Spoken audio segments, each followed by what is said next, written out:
Welcome back to our channel. இன்னைக்கான சில இன்ட்ரெஸ்டிங்கான ஜிகே கொஸ்டின்ஸை இந்த வீடியோல பார்க்கலாம். முதல் கேள்வி, ரவீந்திரநாத் தாகூர் எப்பொழுது இயற்கை எழுதினார்? ஆப்ஷன்ஸ்: 1927, 1937, 1931, 1941.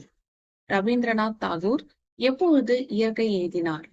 சரியான பதில் 1941. அடுத்த கேள்வி, 1891 கொண்டுவரப்பட்ட வயது ஒப்புதல் சட்டத்தை கடுமையாக எதிர்த்தவர் யார்? ஆப்ஷன்ஸ்: தாதாபாய் நவ்ரோஜி, சுரேந்திரநாத் பானர்ஜி, பாலகங்காதர திலகர், பேக்ரம்ஜி மலவாரி.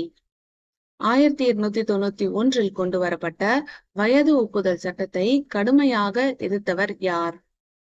சரியான பதில் பாலகங்காதர திலகர். அடுத்த கேள்வி, இந்தியாவில் வறுமையும் பிரிட்டிஷ் தன்மையற்ற ஆட்சியும் என்ற நூலை எழுதியவர் யார்? ஜி. சுப்பிரமணிய ஐயர், தாதாபாய் நவ்ரோஜி, கோபாலகிருஷ்ண கோகலே, பானர்ஜி. இந்தியாவின் வறுமையும் பிரிட்டிஷ் தன்மையற்ற ஆட்சியும் என்ற நூலை எழுதியவர் யார்? சரியான பதில் தாதாபாய் நவ்ரோஜி. இன்னைக்கான கடைசி கேள்வி, உப்பு சத்தியாகிரக இயக்கத்தில் தண்டியை அடைய காந்தியால் 24 நாட்களில் கவரப்பட்ட தொலைவு எவ்வளவு? ஆப்ஷன்ஸ்: 241 மைல்கள், 251 மைல்கள், 261 மைல்கள், 281 மைல்கள். சரியான பதில் 241 மைல்கள்.